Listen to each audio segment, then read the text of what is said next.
Hello, salam sejahtera. Apa khabar di sana? Terima kasih kerana mengambil masa untuk menonton klip video ini. Nah, saya Cikgu Wijin dari Pusat Masyarakat.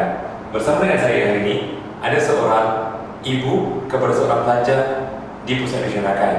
Nah, beliau berbesar hati hendak berkongsi bagaimana pengalaman hantar anak beliau ke Pusat Masyarakat. Mari kita dengar apa yang hendak diperkatakan oleh beliau. Ya, Puan, apa khabar? Khabar baik. Puan, boleh perkenalkan diri Puan? Nama saya Lila binti Masbung. Anak yang menghantar ke sini adalah pertama Dr. Muhammad Fikri bin Junaidi dan Muhammad Aizuddin bin Junaidi dan Aina Surah Habib bin Junaidi. Ya, itu dia para pendengar. Ibu yang berada di hadapan ini telah menghantar 3 orang anak ke Pusat Masyarakat untuk belajar. Nah, yang anak sebelumnya Fikri belajar di sini diikuti dengan 2 orang anak yang sedang belajar sekarang, iaitu Aina Dan Muhammad Aizuddin. dan Muhammad Aizuddin. Nah, Puan, mula-mula bagaimana Puan tahu Pusat Masyarakat, Puan? Mula-mula, okey, kita balik pada Fikri. Ya. Mula-mula saya dapat tahu ada tablets. Tablet tu saya dapat di Bangsa. Okey. Bukannya di PJ. Okey. So saya ambil, saya cuba call. Okey. Pusat tuition buku Jalil, saya fahamkan buku Jalil. Tapi pada masa tu tidak beroperasi sepenuhnya dan ada masalah sikit dan dia minta saya kena link ke PJ.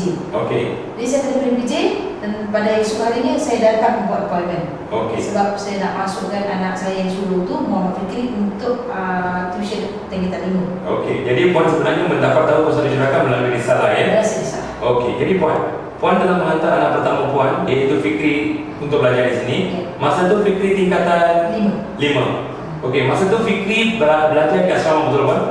Start Fikri belajar di sekolah biasa. Okey. Kota Damansara. Okey. Di Kota Damansara. Jadi Puan berulang-alik dari Kota Damansara datang ke PJ. Okey. Jadi Puan, bagaimana penat lelah Puan lalui untuk menghantar daripada Kota Damansara ke Pusat Masyarakat di PJ Kota? Mengapa Puan pilih di sini dan bukan di pusat tuition yang berdekatan dengan tempat Puan? Okey. Kepercayaan saya.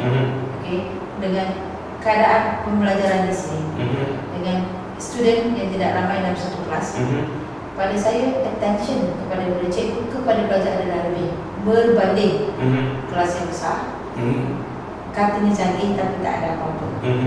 Jadi saya percaya kepada one-to-one basis dan percaya daripada eye contact antara cikgu dan murid itu akan membuatkan murid itu lebih fokus dengan apa yang cikgu itu ajarkan dan akan dia cepat ingat apa yang dia ajarkan. I see. Jadi untuk merumuskan apa yang Puan kata, nombor satunya Puan suka Pusat Masyarakat kerana Puan dapati bahawa bilangan pelajar yang dimasukkan dalam kelas adalah terhad. Yes. Dan kedua, Puan dapati bahawa pelajar dapat penumpuan daripada cikgu. Yep. Jadi ini yang membuat Puan tertarik kepada Pusat Masyarakat, betul? Betul. Itu dia para pendengar, ya, apa yang dikatakan oleh seorang ibu yang menghantar anak ke Pusat Masyarakat. Puan, kemudian bagaimana Puan rasa keputusan yang telah dicapai oleh Fikri, anak pertama Puan itu? Okey, Fikri bukanlah pelajar yang bukan pelajar yang student, bukan pelajar yang pandai. Dia adalah pelajar yang paling sederhana. Tetapi saya amat berterima kasih sebab di pusat masyarakat ini keputusan dia amat memeranjatkan saya dan memeranjatkan seluruh sekolah dia, terutama cikgu kelas dia, kelas dia yang tak expect yang Fikri akan lulus dengan baik, dengan kredit yang baik.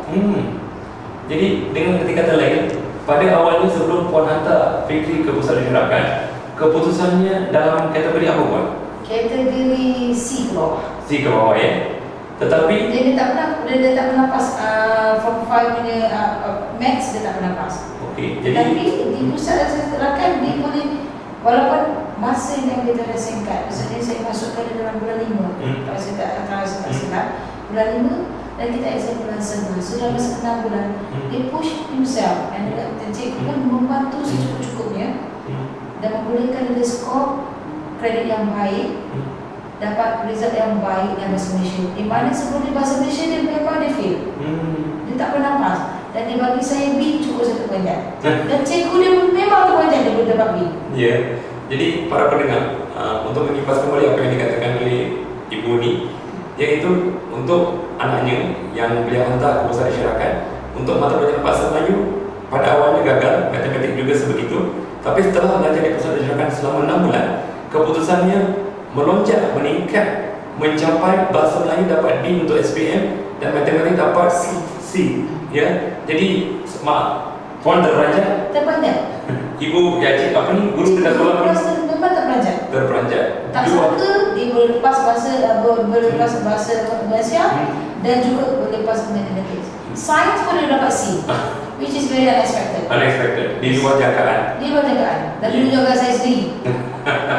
Dan pastinya Fikri pun terperanjat. Fikri lagi terperanjat.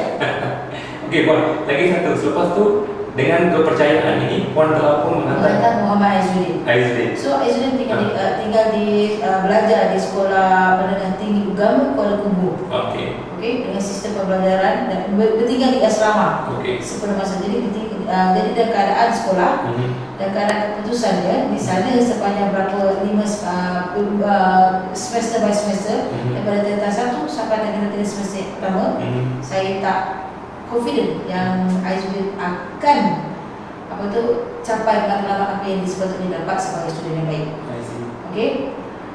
Walaupun dia skor 5A dalam UPSR, okey, tapi memang saya rasa kalau saya tak hantar ke satu institution yang saya kenal sebelum ni, saya tak pasti dia boleh dapat 7A. Jadi saya travel. Saya ambil inisiatif travel. Setiap minggu saya akan ambil dia dari asrama di Kuala Kubu dan ke PJ. Dan setiap Ahad malam saya akan hantar dia. Jadi memang puan berusaha gigih lah demi pendidikan anak. Ya, para pendengar, memang saya tak boleh nafikan bahawa si ibu ni mengambil anak beliau daripada Kuala Kubu baru yang memang anaknya belajar di sebuah asrama dan berulang-alik setiap hujung minggu untuk hantar datang ke PJ Utama. Aizudin telah pun menyertai program PMA di sini. Dan memang puan, saya boleh katakan bahawa usaha puan tu memang dibalas, di mana Aizudin telah mendapat 7A.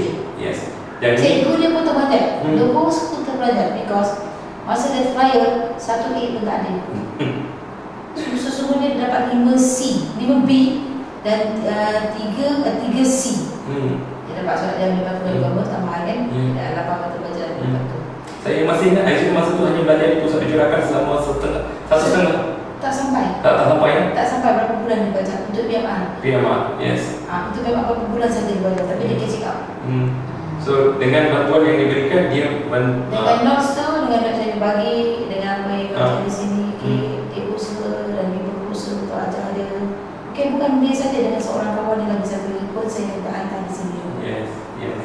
And then soalan ada if exam, saya bagi 2 lagi kawan yang belajar di sini. Alhamdulillah, salah soal dapat 4A untuk orang. Yang berapanya terperanjat. Terperanjat ya. Jadi puan sekarang memang percaya dan yakin di mana kali ini puan hantar Aizudin balik untuk SPM ya? Yes. Dan anak seorang lagi puan Aina. Saya cuba dia hantar dia dekat office ada di studio tu. Tetapi result dia tak memang result dia tidak memuaskan hati saya. Dan saya agak curiga di situ. Dengan kelas yang ramai, student yang ramai, situasi pembelajaran yang tidak sesuai. Jadi dengan dikata lain puan hantar anak puan yang menyenang tu ke tempat lain, tapi puan rasa tak puas hati. Tak puas hati. Jadi puan mengambil dia keluar dan masukkan balik ke pusat pencerahan. Apabila puan hantar Aina ke pusat pencerahan dalam tempoh-tempoh waktu-waktu terakhir untuk belajar, macam mana perasaan Aina kalau banding dengan di tempat lain yang dia belajar dulu tu? Okey. Sebenarnya saya pernah trial dia masa dia jam 4 saya pernah hantar di sini. Okey, dalam masa tempoh 6 bulan saya pernah hantar dia di sini. So result dia di sekolah. Di sekolah dalam itu meningkat. Tapi saya berhentikan dia sementara sebab saya nak trial dia macam mana. Bila saya berhentikan di sini dan saya cuba dia hantar ilmu studio. Result dia darjah 5 dan awal darjah 6 drop. So di situ saya buat rumusan sendiri. Bila saya tukar ke institusi tempat yang lain, anak-anak saya tak boleh catch up. Okay, so saya rasa this is the best place saya akan hantar dia. Dan Aina sendiri pun dah minta walau macam mana pun formal dia akan start tuition di sini sampai SPM. Dia prefer di sini. Di sini, okey. Jadi para pendengar itu dia, anda telah pun mendengar melalui kata-kata seorang ibu yang menghantar 3 orang anak ke pusat pencerahan dan bukan dekat beliau duduk, beliau mengambil anak dia daripada Kuala Kubu baru berulang-alik kerana beliau yakin dan percaya dan memang mengikut kepercayaan dan keyakinan beliau, keputusan yang diperoleh oleh anak beliau adalah setimpal dengan usaha yang telah pun dilaburkan oleh beliau ya.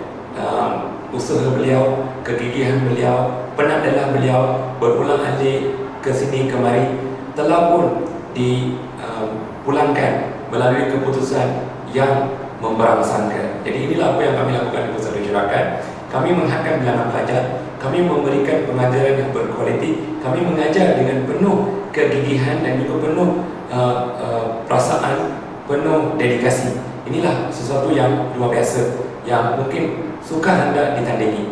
Jadi kalau ada apa-apa persoalan lanjut, anda boleh menghubungi kami ataupun melayari lawang sesawang kami di www.rakan.edu.my dan boleh juga menelpon kami di talian 012-680-5900. Sebelum kita mengakhiri sesi ini, Puan ada apa yang Puan nak kata sebagai kata-kata terakhir? Okey, saya harap Syurakan akan terus berjaya dalam memberi ilmu kepada anak bangsa. Tak kira agamanya, tak kira kaumnya, mungkin kita sama-sama memajukan anak-anak ini ke peringkat yang lebih tinggi. Memang itu apa yang kami pun doakan. Memang restu daripada ibu bapa, kami harap akan membantu kami untuk membantu para pelajar. Jadi dengan ini saya mengucapkan ribuan terima kasih. Dan terima kasih Puan. Sama-sama. Salam bahagia.